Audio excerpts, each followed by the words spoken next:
जगह जगह से सूचना एकत्रित करेंगे।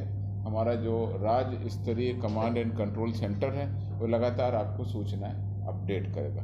कुल मिलाकर के इस पर्व को बहुत ही शांतिपूर्ण तरीके से, संयम से और अनुशासन से, ये पर्व जिसका प्रतीक है उस प्रतीक के रूप में लोक आस्था का, लोक कल्याणकारी पर्व हम लोग मनाएं, ऐसी हमारी शुभकामनाएं। दूसरी महत्वपूर्ण सूचना ये है कि जैसा कि आपको पिछली बार बताया गया था, डाक वितरण के लिए भारतीय डाक विभाग के साथ हमारा इकरारनामा हो चुका है और इस इकरारनामा पर कल 16 नवंबर को पोस्ट मास्टर जनरल बिहार डाक सर्किल की तरफ से और बिहार पुलिस की तरफ से पुलिस उप महानिरीक्षक कार्मिक के द्वारा एक MOU पर हस्ताक्षर कर दिया गया है। यह बिहार पोस्टल सर्किल के में पूरे बिहार पुलिस के द्वारा दिए जाने वाले डाक बिहार के 1066 डाकघरों से बुक किए जाएंगे।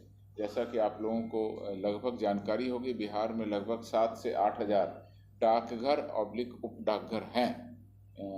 तो उनको हम लोगों ने मैप कर दिया है, किस थाने की डाक किस डाकघर से टैग की जाएगी, वो पूरी मैपिंग पूरी हो गई है।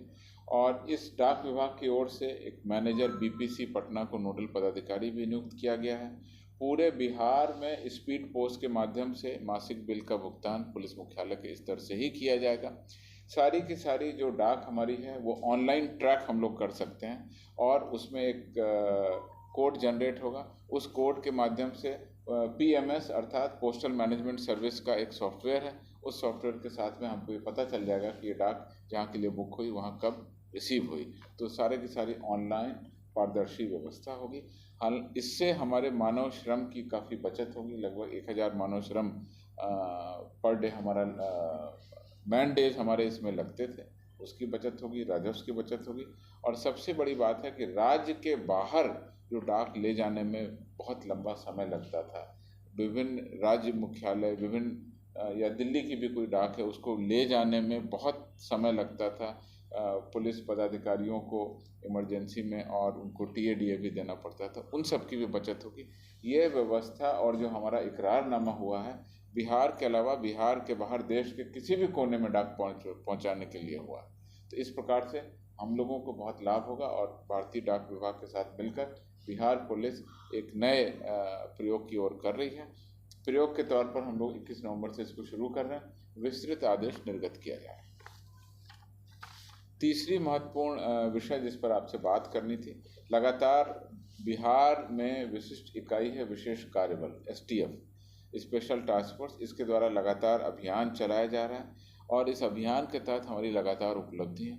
अक्टूबर माह के आंकड़े हमारे पास में उपलब्ध हैं और जनवरी से लेकर अक्टूबर तक कुल हमने 448 मोस्ट वांटेड अपराधियों को गिरफ्तार किया है, जिसमें 50,000 के इनामी अपराध कर्मी 11 और 25,000 के इनामी अपराध कर्मी 5 हैं। इनको हमने गिरफ्तार किया। कुल जिंदा कारतूस की बरामदगी 935 हमने की है, वो अक्टूबर महीने की है। जो जनवरी से अक्टूबर तक का कुल आंकड़ा है उसमें 8,540 कारतूसों की हमने बरामदगी की है। डेटोनेटर भी 13,806 बरामद हुए हैं। IED अर्थात जो बारूदी सुरंग है उसमें 20 बारूदी सुरंग की बरामदगी भी हमने जनवरी से लेकर अक्टूबर तक की है। राज्य के बाहर से अपराध कर्मियों की विशिष्ट गिरफ्तारी के लिए भी हम लोग STF की मदद लेते हैं। उनके माध्यम से जनवरी से अक्टूबर तक कुल 21 राज्य के बाहर के अपराध कर्मियों की गिरफ्तारी की गई है। पुलिस की अपराधियों के साथ मुठभेड़ 3 हुई हैं और पुलिस मुठभेड़ में मारे गए अपराध कर्मी 1 हैं। जनवरी से अक्टूबर तक 5 विशिष्ट हथियार, जिसमें AK-47 3, SLR 1 और 303 की 1, कुल 5 राइफल भी हमारी बरामद हुई हैं। देशी हथियारों में कुल देशी हथियार 197 हमने बरामद किए हैं। अगर हम केवल अक्टूबर माह की बात करें तो अक्टूबर माह में 2 घोषित इनामी इस साल गिरफ्तार हुए हैं, जिसमें एक 50,000 इस महीने गिरफ्तार हुए हैं अक्टूबर में। 50,000 का घोषित इनामी 1 है और 25,000 के एक घोषित इनामी है। और इसके अलावा राज्य के बाहर से 2 अपराध कर्मियों को अक्टूबर माह में हमने गिरफ्तार करने में सफलता प्राप्त की। और कुल नकद बरामदगी की अगर बात करें तो जनवरी से अक्टूबर तक 30,12,580 रुपये STF की इस टीम के द्वारा बरामद किए गए। अक्टूबर महीने में ये गिरफ्तारी है 15,900 रुपये।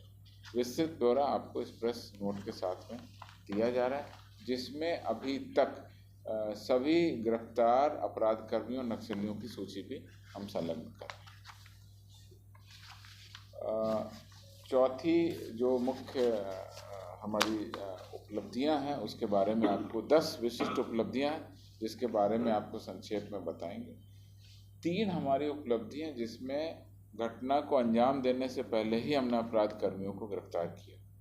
6 ऐसे मामले हैं जिसमें लूट और डकैती के कांडों का हमने उद्भेदन किया और गिरफ्तारी की, और 1 मामला है जिसमें हमने फरार और वांछित नक्सली की गिरफ्तारी की।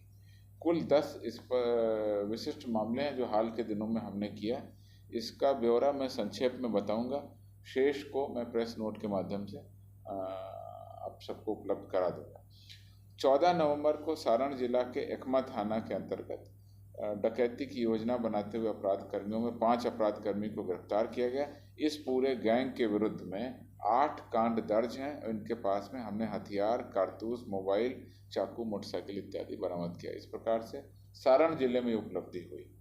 दूसरी उपलब्धि हुई 14 नवंबर को ही बेगूसराय जिले में, जहां छौड़ाही थाना के अंतर्गत आपराधिक घटना को अंजाम देने के उद्देश्य से और फाइनेंस कर्मी से लूट की योजना बनाते हुए 2 अपराध कर्मियों को गिरफ्तार किया। इनके पास से भी अवैध हथियार बरामद हुआ। तीसरी मुख्य उपलब्धि हुई सुपौल जिला के जदिया थाना से, जिसमें वाहन चेकिंग के क्रम में जा रहे अपराध कर्मियों में 3 को गिरफ्तार किया गया। इनके पास से भी अवैध आग्नेयास्त्र, चाकू, मोटरसाइकिल इत्यादि बरामद किए गए। ये 3 उपलब्धियां थीं जो अपराध होने के पहले अपराध कर्मियों की गिरफ्तारी है। अब मैं 6 वैसे मामले बताऊंगा जिसमें डकैती के कांडों का उद्भेदन हुआ है। अररिया के अररिया थाने में